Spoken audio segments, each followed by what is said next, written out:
Hello and welcome to the Grand Line Review, your source for everything One Piece. And today we're going to do something I've thought about for quite some time, but I'm incredibly glad that I've never considered doing until now, which is examining some of the most infamous figures in the history of the series by taking a look at the top 10 highest known bounties in One Piece. So the issue I've encountered up until now is that a video like this has limited shelf life because bounties are an ever-evolving thing, and also this is what a whole ton of other YouTube channels focus on in an ungodly manner, just continuously making clickbait bounty videos. So why have I decided to make a clickbaity bounty video? Well, to be honest, it's quite spoilery for you anime-only watchers as well as for those of you not caught up with the manga, but essentially a very recent chapter has very much revolutionized the way we look at bounties in the series and forever going forward. And as a channel that claims to be your source for everything One Piece, I simply cannot ignore this topic any longer. Therefore, I believe that while bounties are bound to continue changing in the future, there really has never been a better time in the series to highlight the most profoundly valuable pirates. As a result, this video is going to contain manga spoilers. I'm really sorry, but there's absolutely no way around it. All I can say is that if you're not a manga reader, my god, get on that, because this is some pretty incredible discussion. So much so that I've had to extend this into a rare top 10 list. But the criteria for this list is going to be much more simple than most. So much so that I really do think it does go without explanation. Although I do want to add the caveat that these are the top 10 highest known bounties as of October 2019, for those of you who may be watching in the glorious, glorious future. But with that out of the way, let's get straight into it. Welcome to the top 10 highest known bounties in One Piece. Number 10.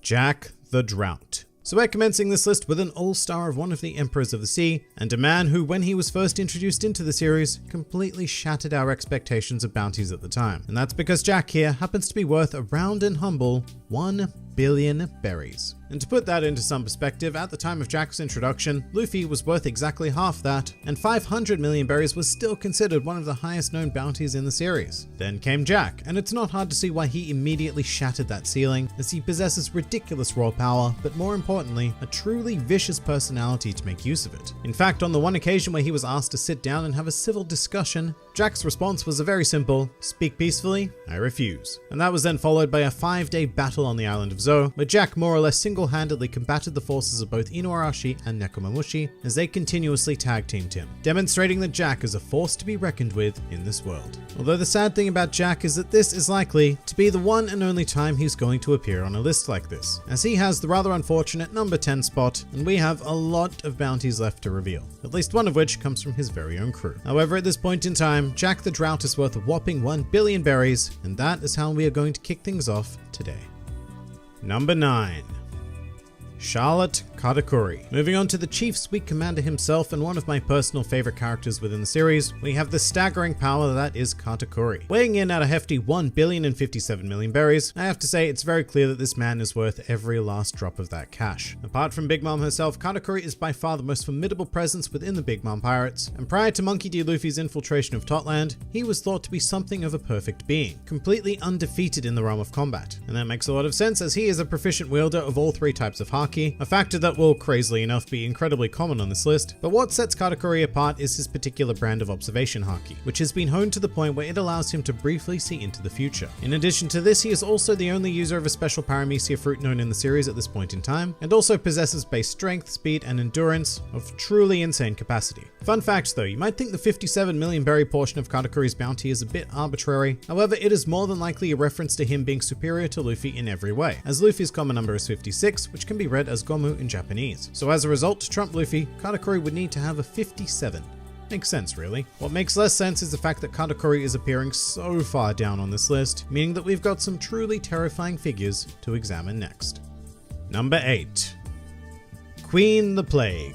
Here we have another calamity of the Beast Pirates, except this time we have a threat deemed worthy of 1,320 million berries. So Queen is well known for his expertise in engineering and chemistry, which has led him to the rather horrifying hobby of crafting highly infectious and wildly deadly viruses. But aside from the literal plague he casts upon the world, Queen is ridiculously powerful in his own right, with strength and speed capable of lazily outclassing basic attacks from Luffy, as well as an ancient Zoan-type devil fruit that allows him to transform into a Brachiosaurus. And this is where Queen would truly earn his money, as in this form, he was able to temporarily subdue an amnesiac Big Mom. And yes, while she was not anywhere near peak condition, and she may very well have fallen asleep rather than being knocked out, we're still not going to take that away from Queen, because it is still quite a fine achievement to have gotten the better of one of the 4 emperors at all. And so, Queen more than earns his value here today. Number 7. Monkey D. Luffy. Alright, we should be pretty familiar with the 1.5 billion berry bounty on this man here, unless of course you're watching with no knowledge of One Piece whatsoever, in which case, here's a quick breakdown. Luffy is an infamous member of the worst generation, who has caused untold chaos throughout the world, as well as having saved many kingdoms, and developed a following large enough to be considered the 5th Emperor of the Sea. In terms of strength, he is no joke, however honestly, he may seem a bit out of place here with these figures if we're just talking about pure power. That really isn't where Luffy shines though, because it is his drive and determination that manages to overcome whatever obstacle is thrown his way. For example, he managed to defeat the number 9 contender on this list, Charlotte Katakuri, despite being weaker, slower, inferior in regards to Haki, and having a devil fruit completely outmatched by Katakuri's own. So how did he win? Well, I have a whole video discussing that, but suffice to say, Luffy has some incredibly unique talents. So much so that he boldly claims that he will one day become the Pirate King, and I have never once doubted those words. By the end of the series, Luffy may even be able to top this list, but for now, we still have a pretty long journey ahead, because from here, these bounty numbers are going to get pretty damn insane pretty damn quickly. Number 6. Marshall D. Teach. Alright, we are taking a big step here and featuring another member of the worst generation and a man who is quite possibly going to be the final antagonist of the series. Currently valued at a whopping 2,247,600,000 berries, an absolute mouthful of bounty, but it's hard to argue with such a high number. In fact, it's almost shocking that it isn't higher, given that he is one of the Emperors of the Sea, a former warlord of the sea, engineered the escape of the level 6 prisoners of Impel Down, and not only landed the killing blow on the strongest man in the world, but proceeded to become the first person in the series as we know it capable of wielding 2 devil fruit powers, one of which is the Ami Ami no Mi, considered to be the most evil fruit in the world, whilst the other, the Gura Gura no Mi, has the power to quite literally destroy the world. But not only that, Blackbeard has also managed to gather a mighty legion helmed by his 10 Titanic captains. And furthermore, Blackbeard is also so infamous that he even has a former Marine Admiral working with him. And that last part is something that absolutely nobody else on this list can boast. And somehow, we're still only halfway through here. Number 5. Redhead Shanks. Moving on to Luffy's mentor and a former member of the Roger Pirates, here we have our first truly staggering bounty, clocking in at 4,048,900,000 berries. Now Shanks is quite the mysterious living legend, however despite the very minute information we know about him, every detail we do receive is rather world shaking, sometimes quite literally, such as when he clashed with Whitebeard and caused the sky to split open. In fact, his power is incredibly impressive in general, given that he is the first figure to appear on this list who is not confirmed to be a devil fruit user. Everything about this man is 100% raw Shanks. Nothing is off limits for this fiery redhead, as he is a man who can casually stroll into the holy land of Marijois as one of the most infamous pirates in the world to have a chat with Gorosei. And at the same time, he's also the kind of guy that can step foot onto a battlefield between 2 of the greatest and most powerful factions that this world has ever seen and calmly state that he is here to end the war. And you know what happened? That war ended immediately. There is something about Shanks that demands the respect of the world, and that is well reflected in his bounty. Number 4.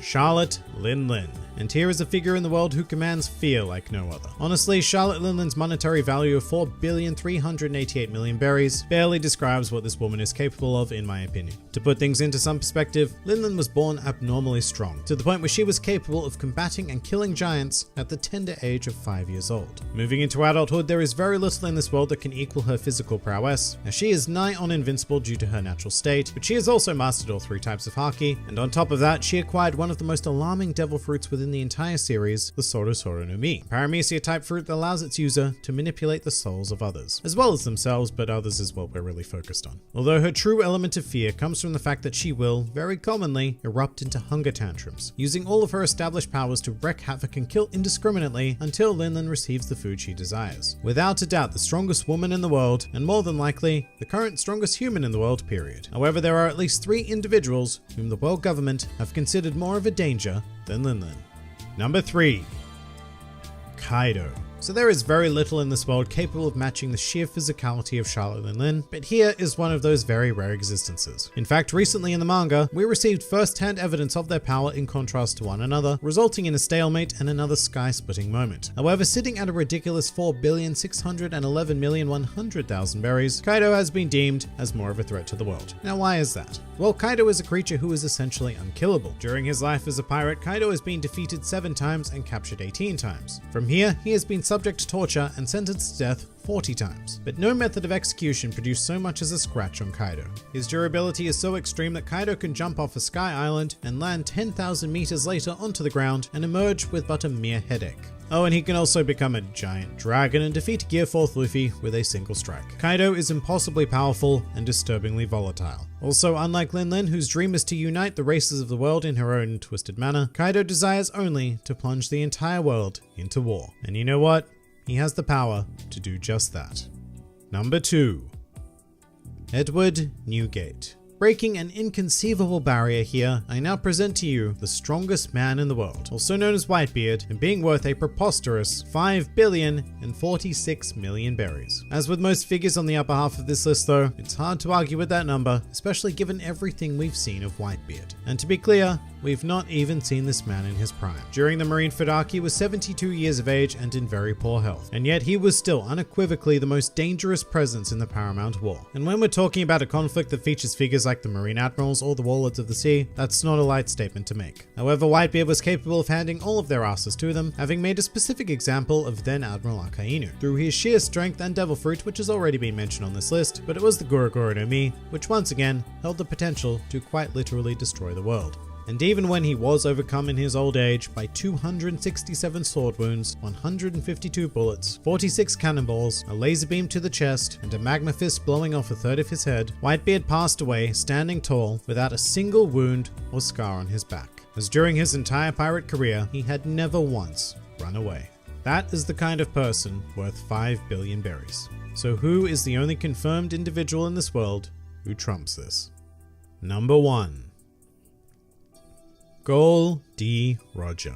Here at long last, the former Pirate King himself, revealed to have a bounty of 5,564,800,000 berries. So what can one man possibly do to be worth this much? Well, a good start would be by being the captain of the only known crew to have set foot on Raftel, resulting in him becoming the Pirate King, a feat so impressive that it is believed impossible to achieve by the vast majority of the world. However, in order to get there, Roger made quite a lot of enemies, one of which being the hero of the Marines, Monkey D. Garp, who was quite possibly the most powerful Marine to have ever existed, and even he was incapable of capturing Roger, despite having cornered him on many occasions. Roger's exploits certainly do not end there though, as he also made enemies of Big Mom, Kaido, and Whitebeard. Simultaneously, mind you, as all three of them were part of the same pirate crew back in the day, and Roger actually teamed up with Garp to defeat them. But oddly enough, Roger's most infamous action in this world was his death, a voluntary matter that sparked the great age of piracy and the long-standing race to become the next Pirate King. And you know what? Compared to that, 5.5 billion doesn't seem like it was anywhere near enough to cover his legacy. And that pretty much does it for the top 10 highest bounties in One Piece. Keep in mind that this is likely to change fairly frequently as the years, perhaps even weeks and months go on, but I do feel like it was important to finally touch on this. If you enjoyed this video and the content this channel produces in general, then please do consider donating to the Grand Line Review Patreon, because the support of all the amazing people is what continues to make this channel possible. And if you'd like to see more videos like this but apply to other anime and manga series, then please do check out my second channel, New World Review, for all of your wider needs. And if you'd like to join the fun at any time, then please do head over to my Discord server, where a wide array of shenaniganry takes place on a daily basis. And finally, please do comment with your thoughts on these absurd numbers. This has been the Grand Line Review, and I'll see you next time.